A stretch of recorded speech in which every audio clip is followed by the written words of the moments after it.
So I've been driving this Jeep on and off and pretty regularly since I repaired it on the channel.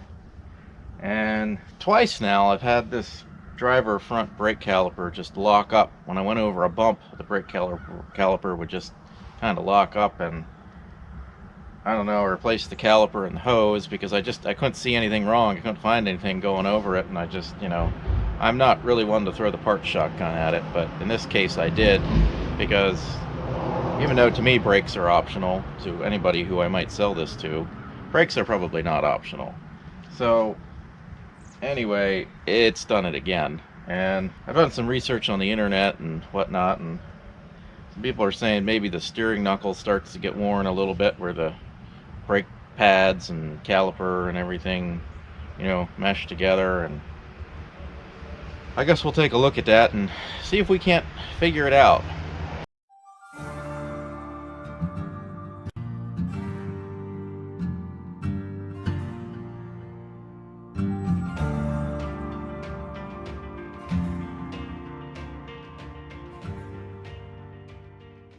The problem with testing this is that it's hard to reproduce the problem.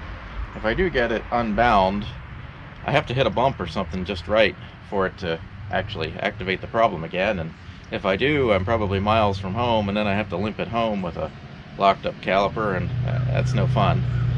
I'm 100% sure, well 99% sure I found the problem. Hopefully you can see it on camera. In the casting here, there's a little bit of a notch worn in, and on the top right here, and I can picture when it gets warm or jostled, I can picture the pad ears getting caught on there, because they have to be able to slide along here. I have to be able to slide back to release pressure. Well, I don't know. That's part of this whole steering knuckle. I gotta see if this is cast, I believe. Pretty 99% sure this is cast. And I don't really want to try to weld to that, because it's not gonna last. If it was like machined, forged or something, I could probably weld to it better. I just don't like the idea of welding to cast when I'm depending on that for brakes, because I'm gonna weld this little area if I did it, and then I'd have to grind it smooth and everything, and there would just be that tiny little bit of filler in there, unless I grooved it out deeper, which probably would be done in that case to get a nice bond. But I'm not gonna do that. I guess I'll see what kind of steering knuckle I can find, and then we're gonna be in this thing for ball joints, because if you're doing that, you might as well do ball joints. And I already got to replace the pads. Let me show you, because from the heat they just disintegrated there. That's fine.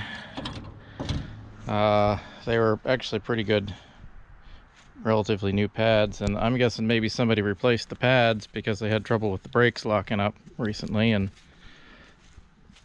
well, maybe that was one of the reasons it was parked, who knows.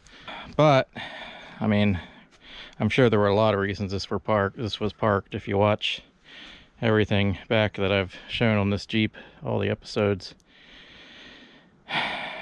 So we're down to this. This is the one thing keeping us from driving it.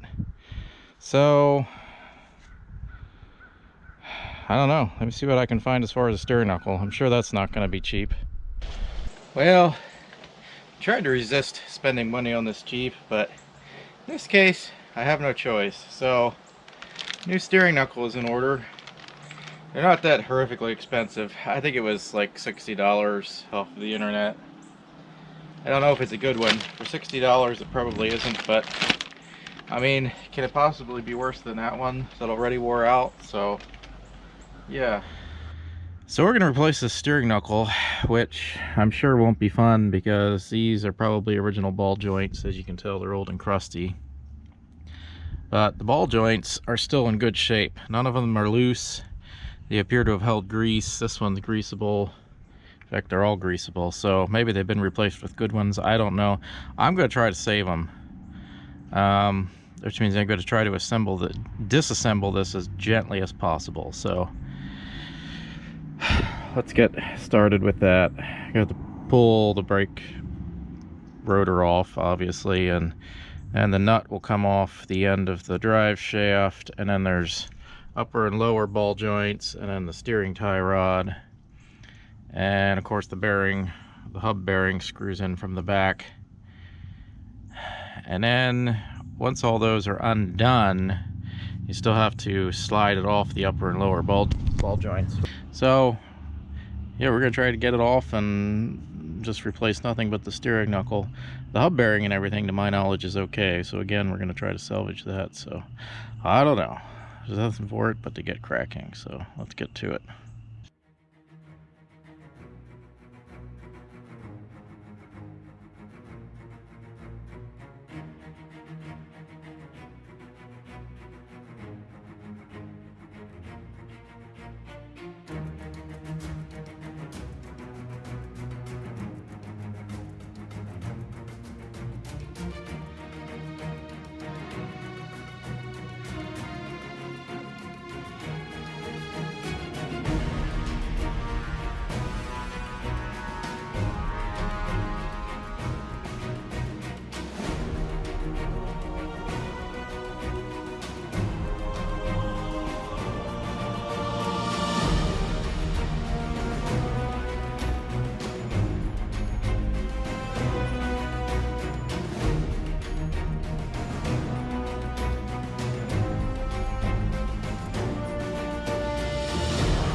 So that part, the hardest part of that is, since these bolts for the hub go through the back, they get rusty, and you do need a 12-point socket for them, for the factory ones anyway, if somebody has replaced them, as you can see. And they get all rusty and corroded, and they're really hard to get out if they're original. But with a little bit of persuasion, that is fine. Pulling the hub, I definitely do not recommend without a hub puller. In this case, you can get them for different size hubs, and it just bolts on like it showed, and it just pulls the hub right off.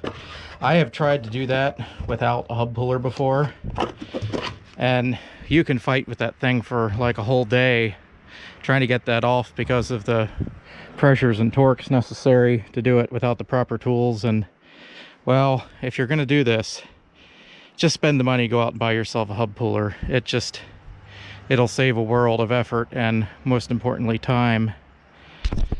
So now the only thing remaining are the 3 ball joints. So we're just gonna pop off the pins and the castle nuts, and then the hard part is usually the tie rod comes off okay. That's a little one. These might fight us, and we have to get those off without destroying the dust boots, preferably. So we'll give it a try. It's always easier with the axle shaft removed, because you don't have to fight that axle shaft limiting your throw in there. So yeah, if you look into here, you can see there is dirt getting past that boot seal, not boot, past the seal on the axle shaft. And that happens when they get old. It's just a plastic thing here, and yeah, it just, dust gets in there, but that's fine. There is a liquid seal on the inside. Just be careful when you put it back in that you don't shove these splines into the dirt and take that dirt into the axle itself. Definitely do not want that. So yeah, when I clean that out, I will use a vacuum cleaner, and then I will wet it down real good and wipe it out. But that'll be easier to do when this knuckle's removed. So on to the ball joints.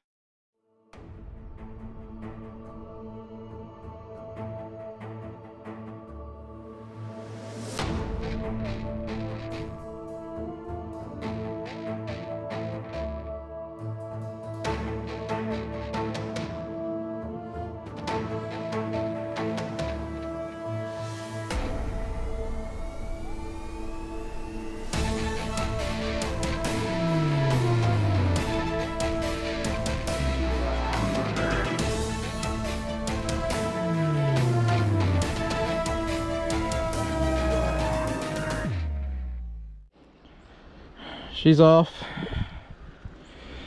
There's the old one.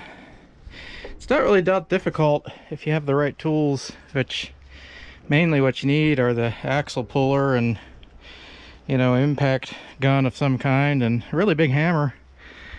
The hardest part of that was getting the retaining pins out of the castle nuts, because for some reason they were just rust welded in there and didn't want to come out.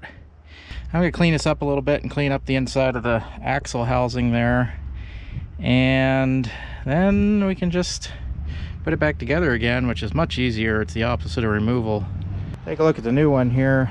These have an axle stop on them, which I'm not sure that, this doesn't come with it, so we'll have to take this axle stop out and put it in there.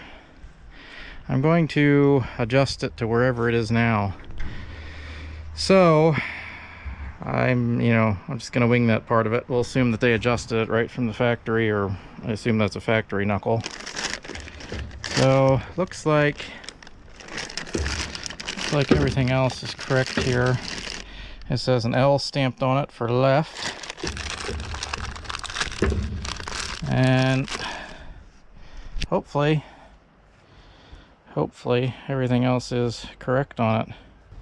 Well, we'll do some cleaning and then we'll get ready to put this back together. All right, I've cleaned that up. I also lubed up the shafts on the ball joints there. I moved the stop over, and I think we're ready to put this in now.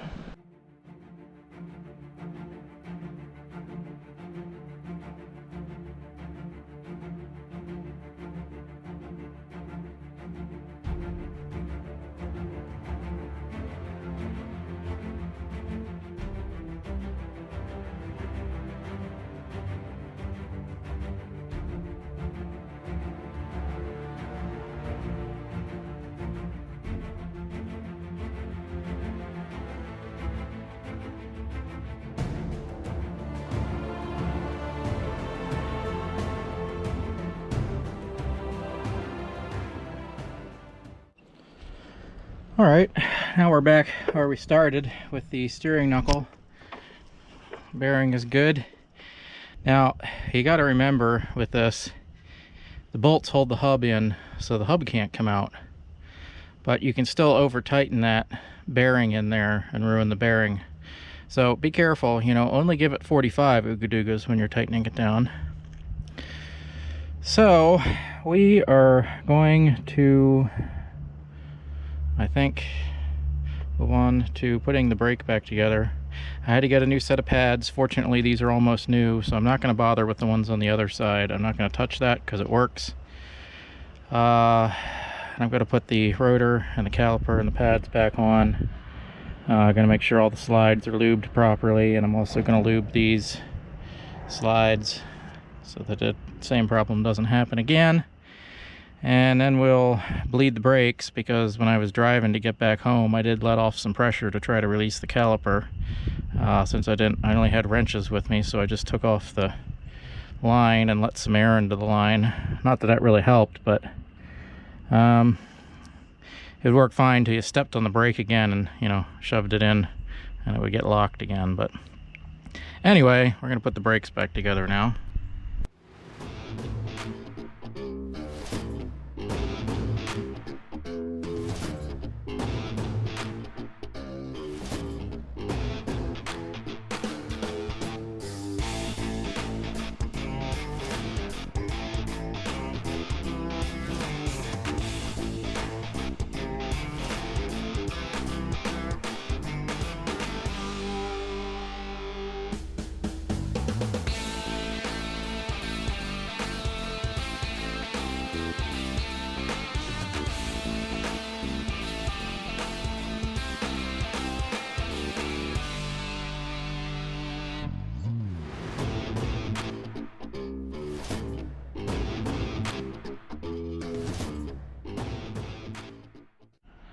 Well, here's the steering knuckle.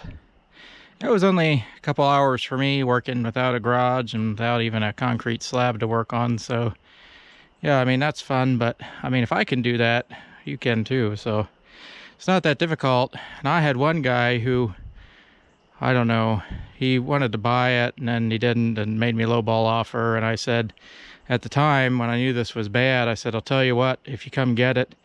And I gave him $500 off whatever I was asking at the time. And I said exactly what was wrong with it. I said, you come get it out of my yard today, you can have it for that price. And all you have to do is replace the steering knuckle. And, you know, well, I guess he didn't believe me, or, you know, it would have helped if he would actually come look at it. That's generally what I do before I offer somebody something for a vehicle, but people just want to lowball without looking at things these days. But then he didn't want it because he said, well, there's too much wrong with it. Too much wrong with it?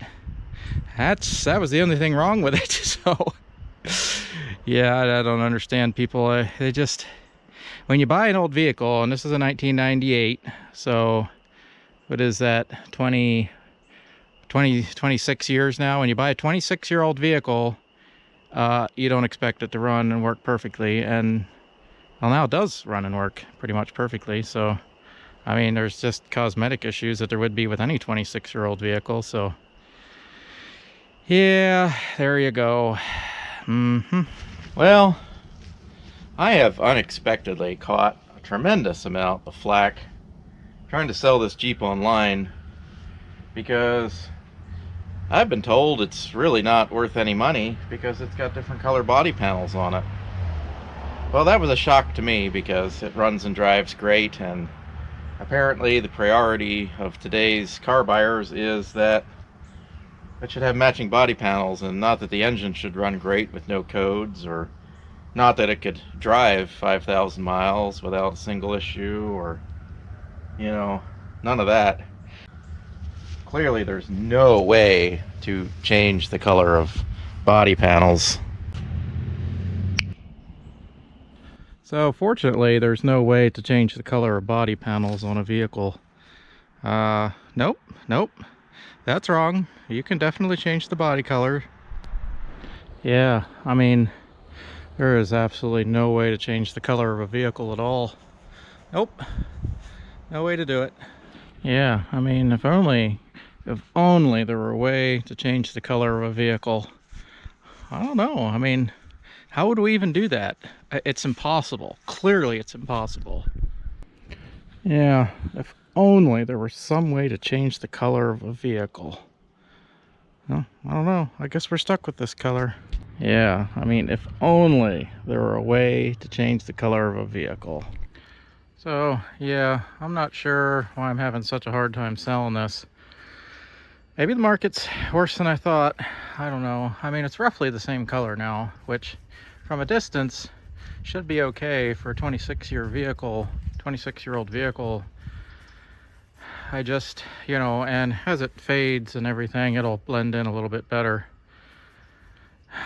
I'm not sure. Maybe the kids buying old cars today, maybe their expectations are higher than when I was a kid buying my first car. But I mean, what can I say? You know, my first car was, well, the first car I bought with my own money was an old Chevrolet, and probably one of the last remaining dinosaurs that Detroit made. And, well, if you can't see where I'm going with this, then I don't think we can be friends.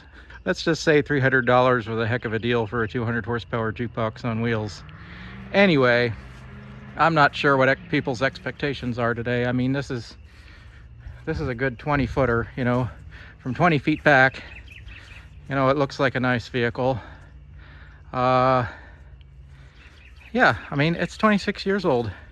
I mean, it's got brand new tires on it. Well, the tires were brand new like a year ago or whatever when I put them on. And, well, I haven't put a lot of miles on them because this isn't my daily driver. I've been driving it to kind of shake it down and work out any gremlins that might crop up for the next owner. And that's kind of like the brake thing. You know, I don't want to sell a vehicle like that to somebody when I know something is wrong and it's easily fixed. And I mean, unless I tell them about it. But like I said before, I was perfectly willing to give people a deal on that. And, you know, I'm not trying to hide anything from anybody, but this is a good running working vehicle. So I don't know. I'd really like to get some money for it rather than just have it sit here and, you know, drive once a week in my yard. And, you know, that's why I have the battery charger on it, because I'm not driving it enough, and I want to make sure the brand new battery I put in it doesn't go dead. But Yeah, you know, that kind of thing. She's a nice car, but, you know, I'd really like to sell her. By the way, I do just want to say, yes, the first car I bought with my own money did cost $300. And it did not run. It had to be towed home. And it was repaired, but I mean, that was the first car I bought with my own money, $300, and the transmission was shot. And so, you know, that's my background. Maybe I'm just asking too much of kids these days, buying old cars. If you made it this far in the video, we appreciate you watching. We appreciate all of your input, comments, questions. We really appreciate subscriptions, helps the channel grow. Any likes, comments, questions you have, leave them down there below. And as always, thanks for watching.